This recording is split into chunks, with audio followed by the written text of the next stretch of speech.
Her message came through before the sun was even up. Just a short line on my phone, cold and final. Stay out of my life. No explanation. No warning. No moment to breathe before the words cut into me.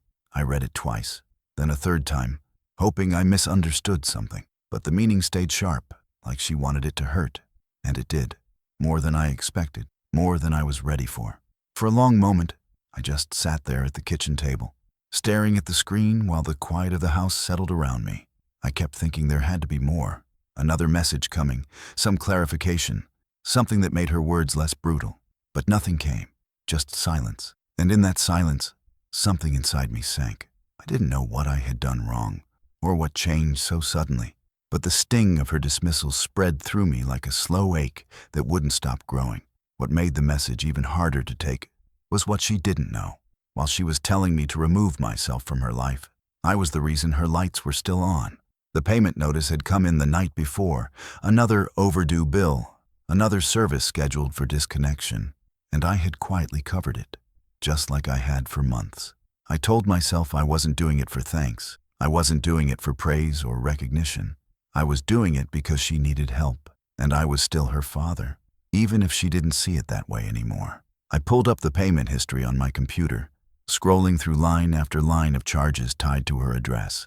Electricity, water, gas, each one marked paid, each one taken care of without a single word from her. I'd been doing this for almost a year now, ever since she complained about being a few days behind, and I stepped in to make sure her home stayed warm. She never thanked me. She never asked if it was a burden. After a while, she stopped acknowledging it altogether. The strangest part was how normal it had started to feel, quietly holding her life together while she drifted further away. Now, reading her message again, I felt something I hadn't let myself feel before. Confusion mixed with anger. Not loud anger, but a steady burn that made me ask questions I didn't want to ask. Why would she cut me off while leaning so heavily on the help I gave her? Why push me away when she knew she needed me? It didn't take long for my thoughts to turn toward the person she spent most of her time with these days, her partner. He'd always had a way of talking over her, making decisions for her, feeding her doubts about old-fashioned thinking. I had seen the shift ever since he came into her life. Slow but certain. The distance, the short replies, the cold tone. Now, with her message staring back at me, it was hard not to wonder if he had a hand in the words she sent. Still, underneath all the confusion and hurt, I felt the same question circling round and round. What did I do to deserve this? What could make my own daughter push me out like I was nothing more than a burden she wanted to forget? As the phone sat there on the table, the harshness of her message lingered in the air, and I found myself whispering a question I never thought I'd have to ask. Why is the man paying her bills the one she wants gone? What would you do if your child told you to stay out of their life while depending on your help? I didn't plan to dig through old statements that morning, but once I started, I couldn't stop. It was like opening a door I had avoided for too long.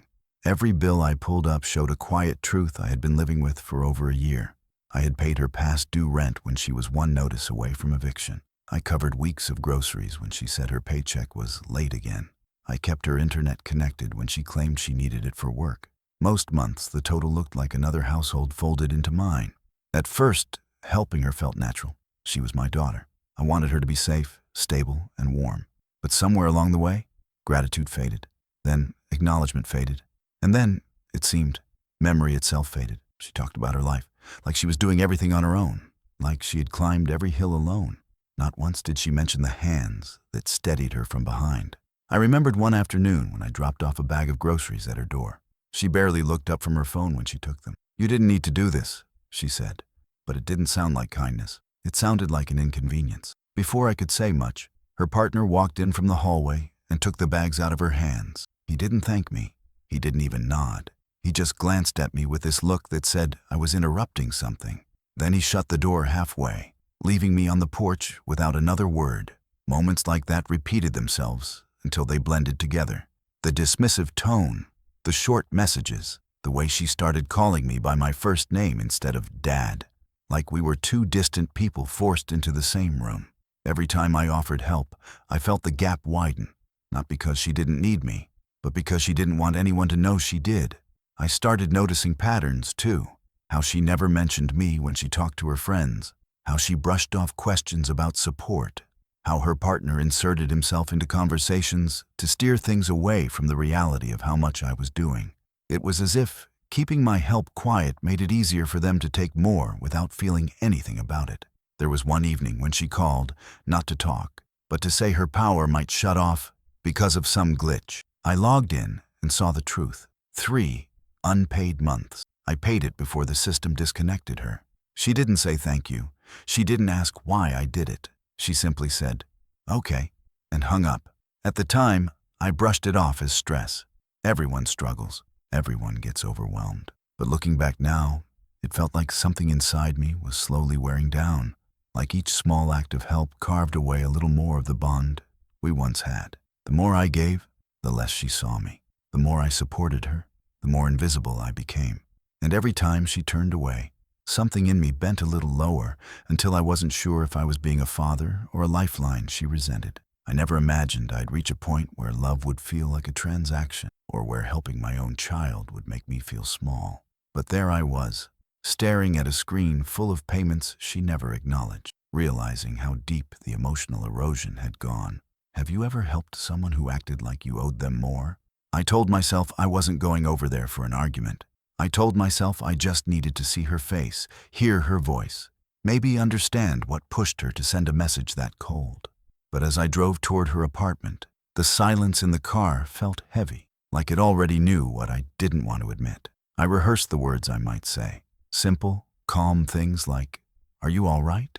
And can we talk?" But every version sounded smaller the closer I got to her street. When I pulled up, I noticed her building looked more run down than the last time I was there. The hallway lights flickered. A couple of mailboxes hung crooked, stuffed with envelopes no one had bothered to collect. I wondered if one of them was hers. I climbed the stairs and paused outside her door, trying to steady my breath before knocking. At first, there was no sound inside. Then I heard shuffling, a whisper, and the faint hum of voices. I knocked again. "It's me," I said softly. "I just want to talk." The door didn't open. Instead, her partner's voice came through, sharp, annoyed, like my presence alone was an insult. "You shouldn't be here," he said. "She doesn't want visitors." "I'm not a visitor," I answered, keeping my voice steady. "I'm her father." There was a pause, then another whisper, and finally my daughter spoke. Her tone was clipped, rushed. "Dad, go home. Please, we're busy." Busy. That single word hurt more than I expected. I tried again. "I just want to make sure you're okay." Her partner let out a low laugh, the kind meant to make someone feel foolish. She said, "Go home." I don't know what made me glance at the window beside the door. But when I did, I saw a stack of envelopes on the floor inside, unopened bills, some marked in red. The power inside the hallway bulb flickered again, and I wondered if her own electricity was close to shutting off. There were shadows on the counter, too. Empty takeout boxes, dishes piled high, a place that didn't look cared for. She stepped closer to the door, but didn't open it. "You need to stop showing up like this," she said quietly. "It stresses us out." "Stresses you out?" I repeated, not angry, just stunned. "I've been helping you. I've been paying." She cut me off. "I didn't ask you to." The words hit hard, sharp, cold, untrue. She had asked plenty of times, just never directly. Problems were mentioned with a sigh. Bills must have glitched. Groceries got too expensive. She didn't ask out loud, but she didn't have to. I filled the gaps every time she left them open. Her partner spoke again, voice dripping with irritation. "If you think throwing money around means you get to walk in here whenever you want, think again." That's when something shifted inside me. I had come to see my daughter, hoping the hostility was a misunderstanding. Instead, I was being treated like a stranger at the wrong door. And standing there, hearing their tone, I realized they didn't resent my presence. They resented needing me at all. I stepped back slowly, feeling the humiliation settle in my chest. "If you ever need me," I said, my voice quieter now, "you know how to reach me." No one replied, not even a goodbye. Walking back down the stairs, the building's lights flickered again, dimmer this time. I left with more questions than when I arrived, and a suspicion growing in the back of my mind that something deeper was unraveling, something they didn't want me to see. Would you keep trying, or walk away? The envelope showed up in my mailbox 2 days after she shut the door on me. At first, I thought it was one of my own bills, just another routine payment I needed to handle. But when I saw her address printed beneath my name, something in my stomach tightened. It wasn't normal for her mail to come to my house. I hadn't received anything for her in months, not since she moved in with him. I opened it slowly, hoping it was a mistake. It wasn't. Inside was a past due utility notice, stamped in red across the top. Final warning, disconnection scheduled. The amount was more than she'd led me to believe. 3 months overdue, 3 months of silence. And at the bottom, printed in small letters, was something that made my heart sink. Account holder, Robert Turner, auto pay method, active, my name, my bank, my responsibility. Except I had never given permission for my information to be linked to her account. I had helped her before, yes, but always by choice. Logging in myself, paying what she owed. I never set anything up permanently. I never gave anyone access to my banking, and I certainly never approved an auto-pay connection. My hands shook as I looked through the rest of the notice. There were payment attempt failures listed. Failed because they weren't mine. Someone had tried to change the payment source 2 weeks ago. Someone who had access to the right screens, the right tabs, the right buttons. Did she? I whispered to myself, though the real question was one I already feared the answer to. Or did he? The quiet ache in my chest grew sharper. I went to the computer and logged into my bank account. My heart dropped when I saw several charges tied to her address, going back farther than I remembered approving. Some were small, slipped between my own bills. Others were larger, hidden under generic descriptors. And all of them had one thing in common. They were automatic. My first thought was confusion, but confusion quickly gave way to fear. Someone had gone into my accounts without my consent. Someone had connected her utilities to me permanently. I thought of the times she'd held my phone, claiming she needed to check something. I remembered her partner lingering nearby while I typed in passwords. I thought of the way she brushed me off when I asked about odd charges months ago. I picked up the phone and called the number on the notice. A woman at the utility office answered kindly, unaware that every word she said would hit like a blow. She confirmed the autopay was added online. She confirmed a secondary email, not mine, was linked to the account. She confirmed a phone number change had been made 3 months earlier. She confirmed someone had used verification codes sent to my device. Verification codes I never saw. "Sir," she said softly, hearing my silence, "if someone has accessed your personal information without your approval, you may want to contact the authorities. This is considered unauthorized account manipulation." Unauthorized. The word echoed through me. This wasn't a glitch. This wasn't a misunderstanding.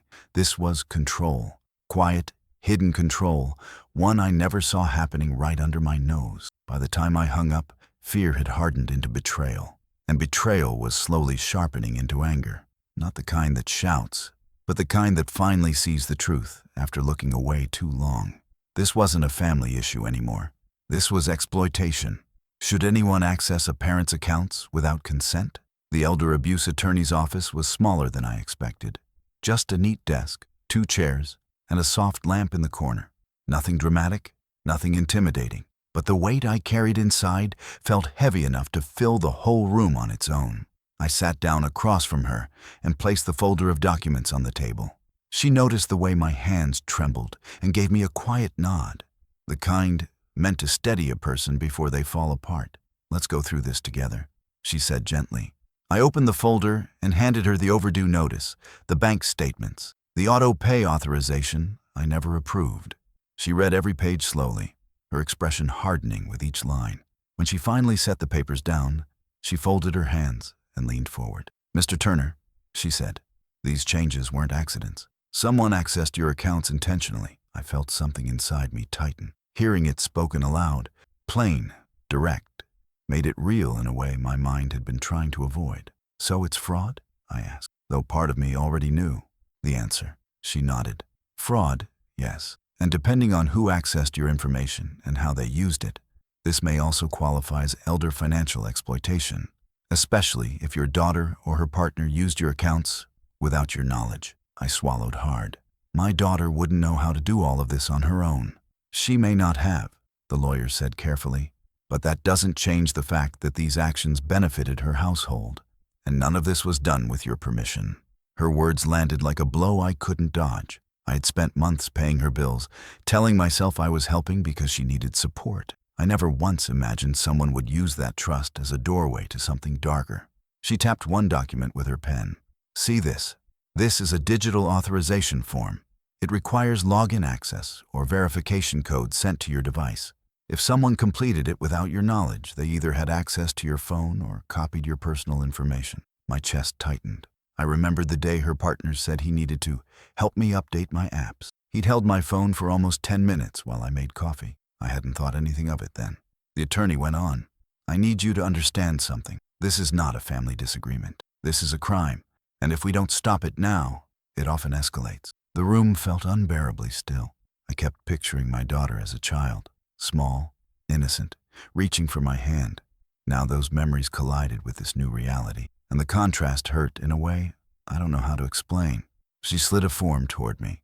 "If you choose to move forward, I will file a formal complaint that will trigger a state investigation into unauthorized financial access. The investigators will obtain IP logs, email traces, and device data. If your daughter or her partner accessed anything illegally, there will be clear proof." I stared at the form.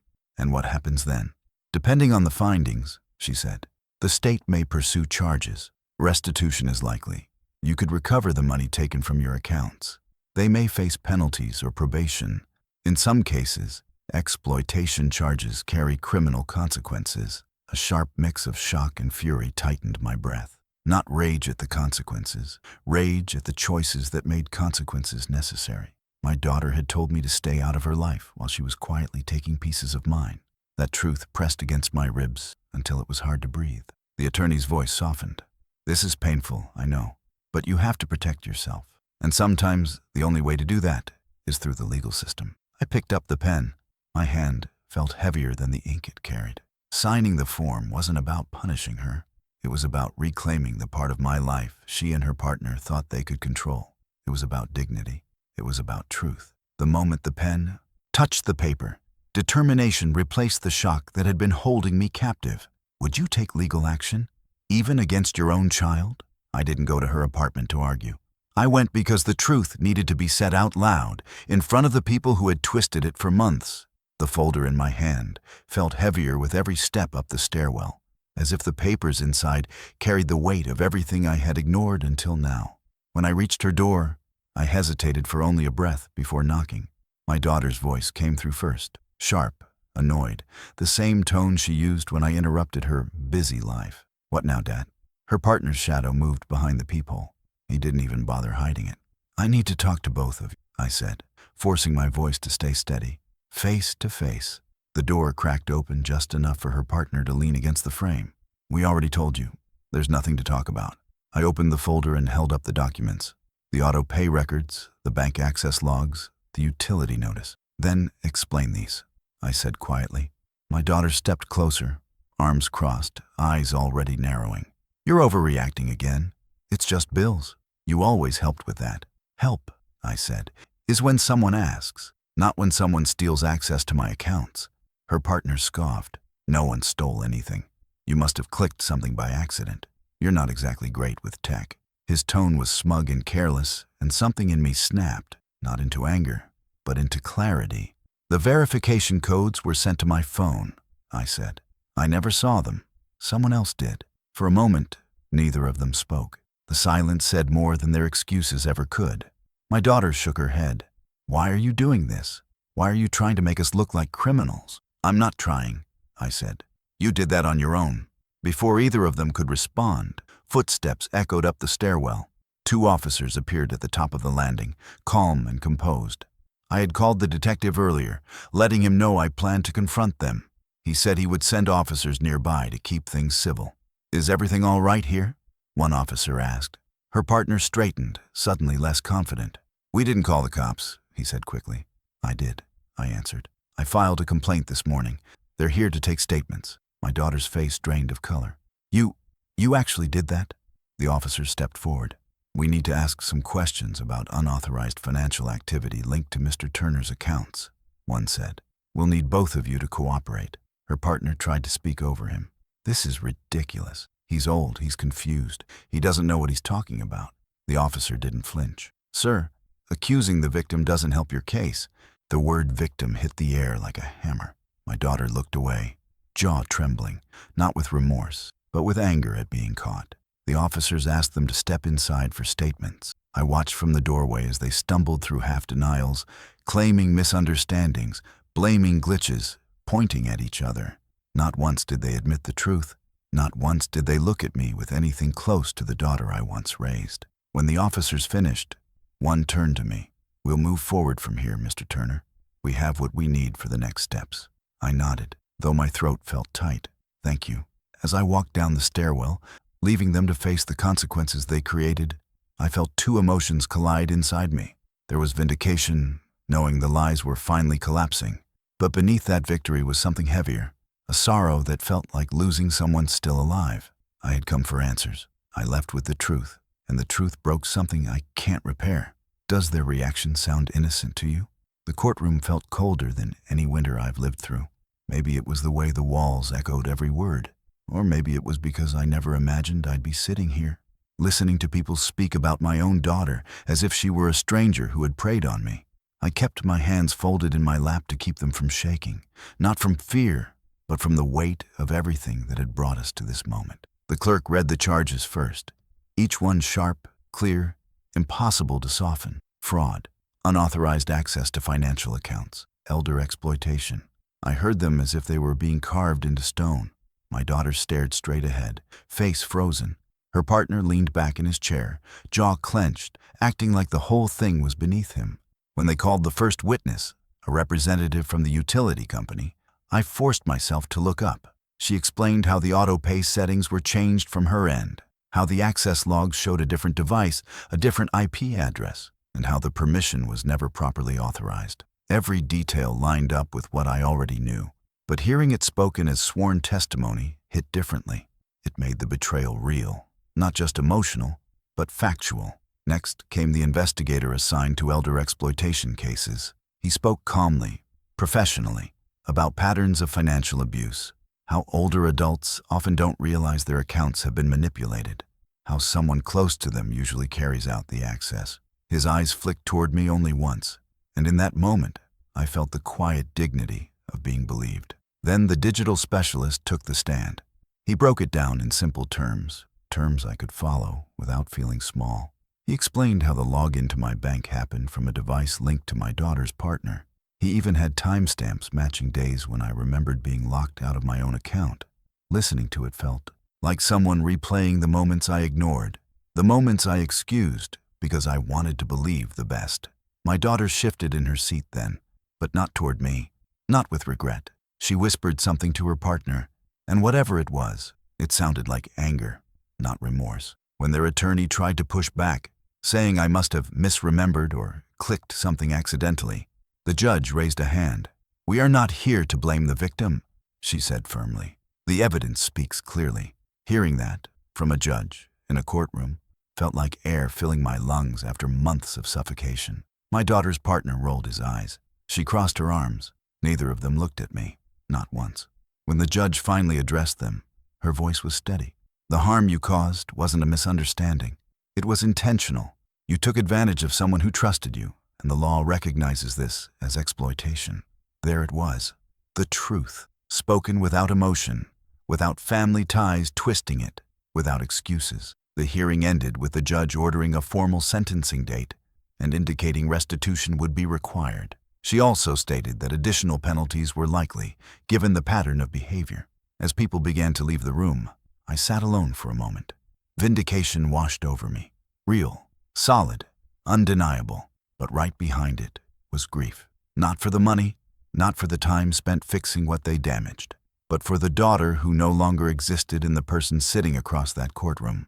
I stood slowly, steadying myself with the bench. Justice was coming, but it didn't heal the wound. It only showed where it truly began. Do you think justice was served? I sat in the courtroom again, but this time the air felt different, quieter, final. The judge read the sentencing with the same steady voice she'd used when she first acknowledged what had been done to me. Restitution, mandatory financial counseling, a formal record of elder exploitation.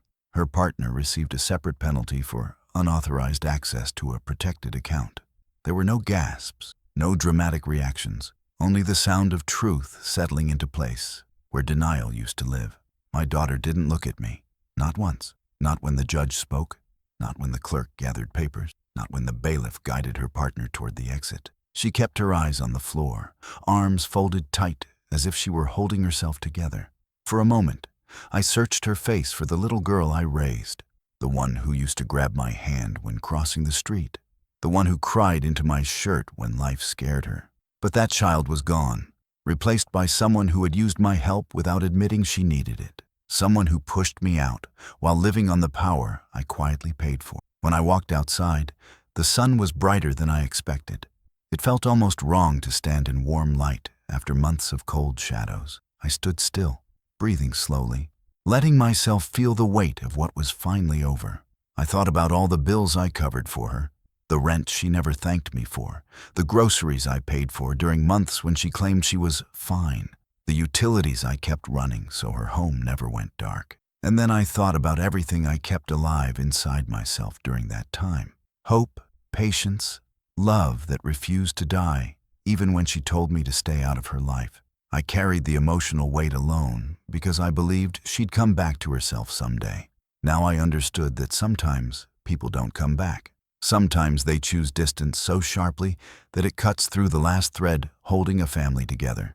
Accepting that truth didn't feel like giving up. It felt like finally setting something down that had been too heavy for too long. At home, I opened my mailbox and found a final notice from the utility company, not for her, but for me. A reminder to update my account after removing her address from the autopay settings. I sat at my kitchen table, folded the paper carefully, and put it aside. It felt symbolic somehow, closing out the last obligation I never agreed to carry. My house was quiet, but the quiet didn't feel empty. It felt safe. It felt like mine. That night, I set new boundaries for myself. I changed passwords, secured accounts, and organized my paperwork in a way that left no room for misuse. But I also set internal boundaries, lines that protected more than just money. I promised myself that my dignity would not be something someone else could take, even if they shared my blood. A part of me still wished things were different. I won't pretend otherwise. But wishing doesn't fix what betrayal breaks. Understanding does. Acceptance does.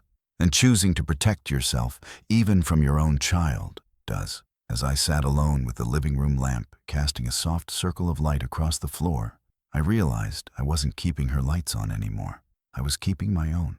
Would you forgive someone who pushed you away while depending on you?